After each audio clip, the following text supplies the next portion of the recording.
Mohon maaf, di Saudi orang mau membangun masjid harus izin. Mau membangun pesantren, madrasah harus izin negara di Saudi. Di Timur Tengah bangun musola saja diatur.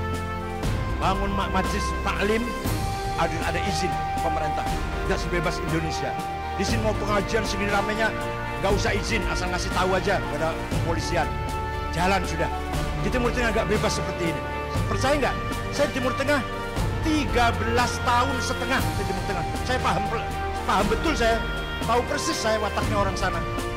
13 tahun dari S1 sampai S3. Jadi alhamdulillah kita hidup di negeri Pancasila ini bebas mengamalkan agama Islam, ceramah, khutbah, madrasah, pesantren, isi kota, kumpul-kumpul, monggo tanpa ada dibatasi oleh siapapun. Asal betul-betul untuk niat kebaikan, niat syiar agama Islam.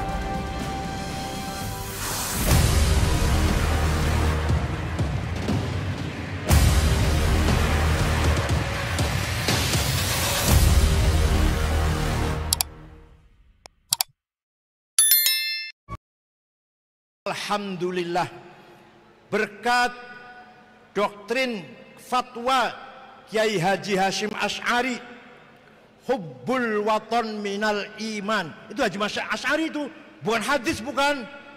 Jangan salah, bukan hadis. Itu Mbah Hashim Asy'ari, pendiri NU, yang menyampaikan hubbul waton minal iman. Apa itu artinya? Artinya Mbah Hashim mengintegralkan. Mengintegralkan itu apa? Mengintegralkan itu apa? Bahasa mudahnya apa? Menyatukan antara agama dan nasionalisme. Kamu beragama harus cinta tanah air. Kamu cinta tanah air harus beragama. Antara agama dan mencintai tanah nasionalisme satu tarikan nafas. Maka para ulama di kita, ulama di Nusantara sejak dulu sampai sekarang itu berjuangnya ya Islam ya tanah air. Banyak kiai yang mati dibunuh oleh Belanda dan Jepang. Yang kiai kecil nggak ada ceritanya, yang kiai besar banyak. Zainul Mustafa dari Tasikmalaya dipenggal kepalanya oleh Jepang di Ancol gara-gara beliau mengajak masyarakat tidak setor beras, tidak setor padi pada Jepang. Kiai Haji Hashim Asy'ari dipenjara 1 bulan oleh Jepang, dihajar tangan kanannya sampai tangan kanannya jemper.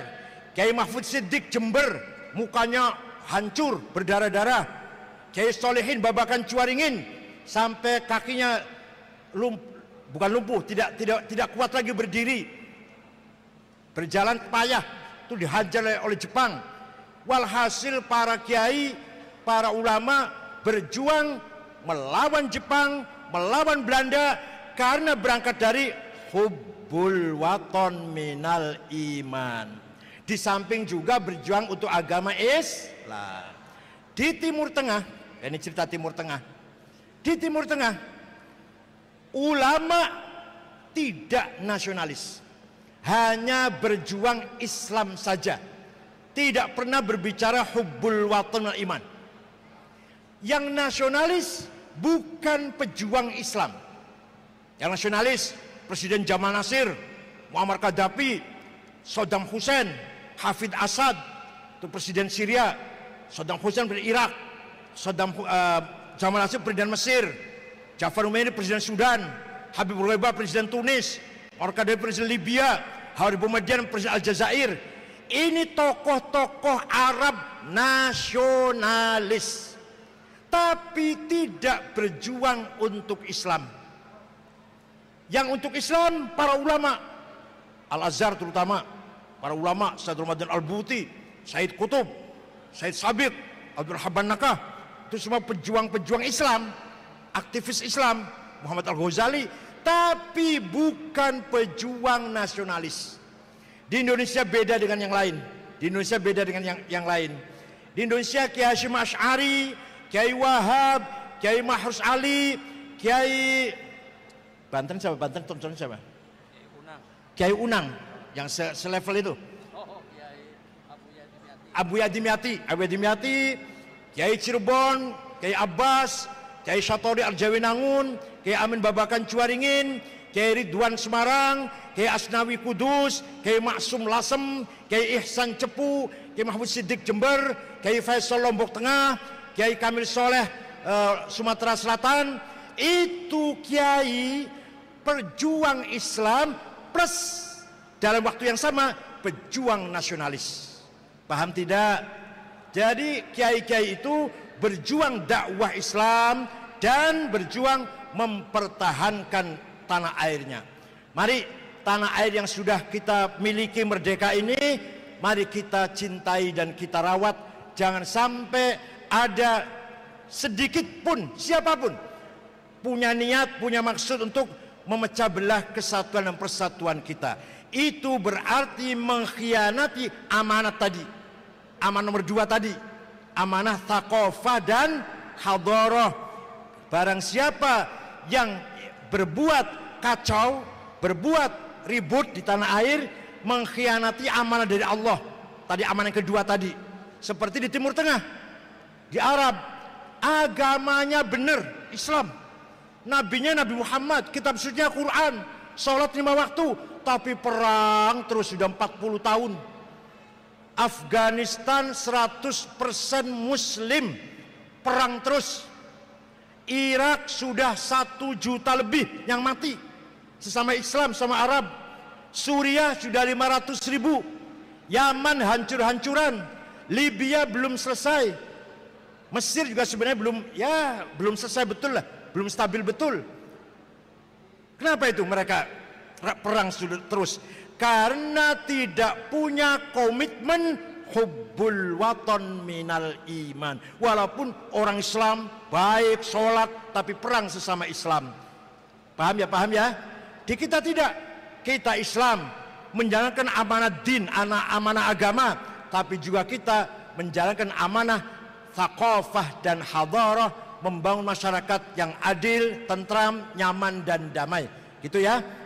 Di Timur Tengah tidak mungkin ada orang kumpul-kumpul dengan tenang. Bagaimana mau kumpul dengan tenang? Masjid dibom, rumah sakit dibom, madrasah dibom, pasar dibom. Jangankan di Timur Tengah, di Pakistan aja baru minggu kemarin ada bom ledak 20 orang, masjid itu dibom, 20 orang meninggal. Apa mau di Banten seperti itu? Mau di Banten seperti itu? Lagi sholat ada bom, lagi pengajian ada bom, lagi nulis disertasi, lagi nulis tugas, ada bom. Gak akan maju negara seperti itu. Jangan harap kemajuan peradaban Islam dari negara yang kacau. Entah kapan pulihnya Irak itu. Irak dulu negara maju, Irak tuh maju, Irak itu. Sekarang kacau balau, entah kapan selesainya. Suriah juga negara maju, pinter-pinter orangnya. Entah kapan selesainya perang saudara itu. Jangan harap kemajuan dari negara yang kacau perang saudara. Kemajuan harus diberangkat dari ketenangan, kedamaian masyarakat, keutuhan masyarakat, baru nanti ekonomi maju, teknologi maju, ilmu maju, pembangunan maju. Kalau masyarakatnya tenang. Banten kalau mau maju harus tenang, damai, perkuat persaudaraan. Lintas organisasi, lintas suku, lintas agama. Mari kita saling menghormati. Wala tasubbul ladzina yad'una min dunillahi fayasubbullaha adwan bighairi ilm. Kadzalika zayyana likulli ummatin amalahum. Ini Quran ini. Wala tasubbul ladzina yad'una min dunillah. Kamu jangan sekali-kali mencaci maki orang yang tidak menyembah Allah. Jangan mencaci maki orang yang tidak menyembah Allah. Jangan mencaci maki orang non muslim.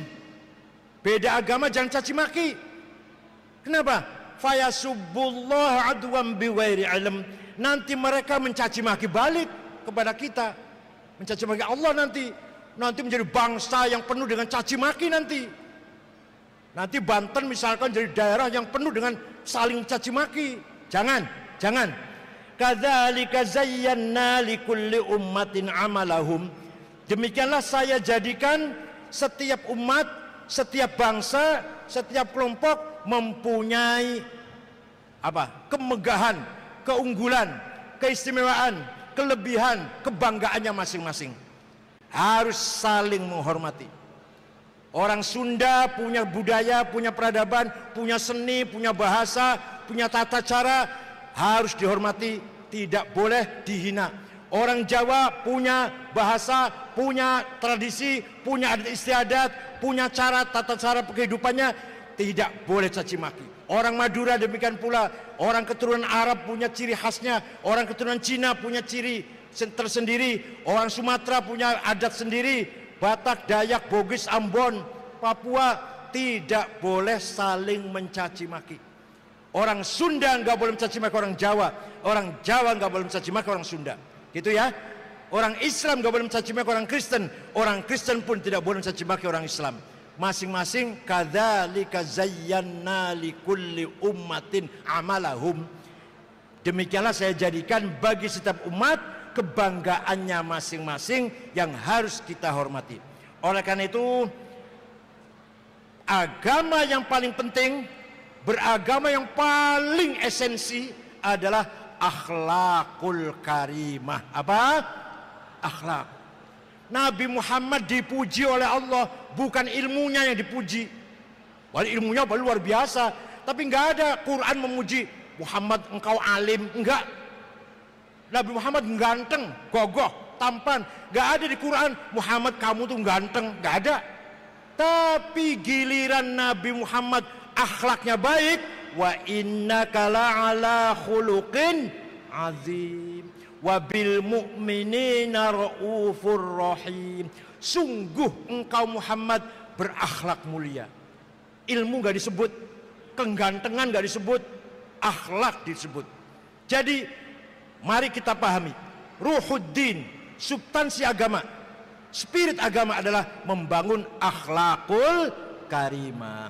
Wa innamal umamul akhlaqu ma baqiyat fa inhum dhahabat akhlaquhum dhahabu. Martabat bangsa tergantung budaya akhlaknya. Kalau budaya maju bagus, martabat bangsa akan terhormat.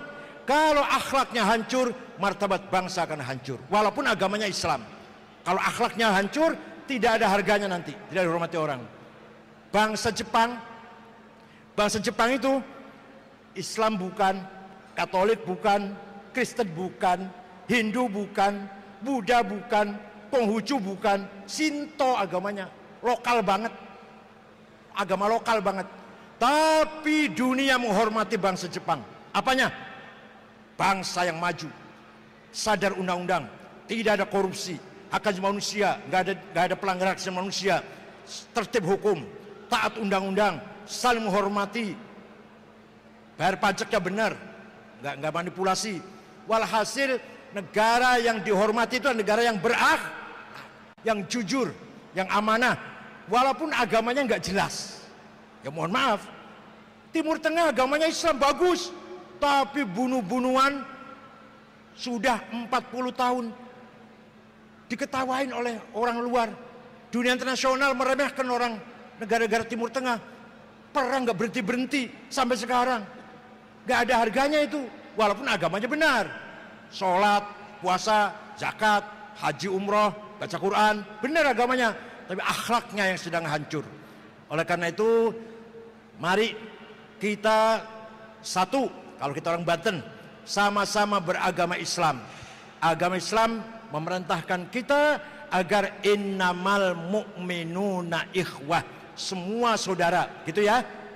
Kedua, sama-sama sebangsa dan setanah air. Saudara sebangsa tanah air, ukhuwah watoniyah, juga harus kita rawat, harus kita jaga. Tidak boleh ada kerusuhan, ada perselisihan yang sampai mengganggu kesatuan bangsa Indonesia. Mari, itu sudah prinsip, itu sudah prinsip. Di negara Pancasila ini kita bebas mengamalkan agama. Mohon maaf, di Saudi orang mau membangun masjid harus izin, mau membangun pesantren, madrasah harus izin negara di Saudi. Di kita IMB belakangan. Ada IMB nggak? Masjidnya ada IMB nggak?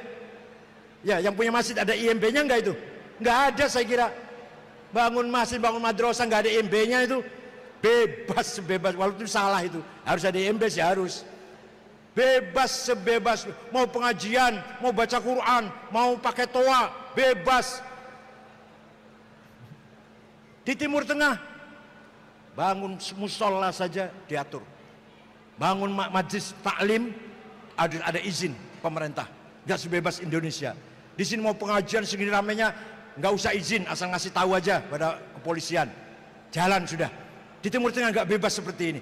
Percaya nggak? Saya di Timur Tengah 13 tahun setengah saya di Timur Tengah. Saya paham betul, saya tahu persis saya wataknya orang sana. 13 tahun dari S1 sampai S3. Jadi alhamdulillah kita hidup di negeri Pancasila ini bebas mengamalkan agama Islam, ceramah, khutbah, madrasah, pesantren, istighosah, kumpul-kumpul, monggo tanpa ada dibatasi oleh siapapun. Asal betul-betul untuk niat kebaikan, niat syiar agama Islam. Mari kita bersyukur kepada Allah yang telah memberikan kesehatan kepada kita sampai malam hari ini. Berapa hari lagi kita akan memasuki bulan Ramadan Al-Karim. Mari kita tingkatkan ketakwaan kita tingkatkan ibadah kita kepada Allah, mumpung masih jumpa dengan syahr Ramadanil Karim, masih jumpa dengan bulan Ramadan, kesempatan yang sangat baik.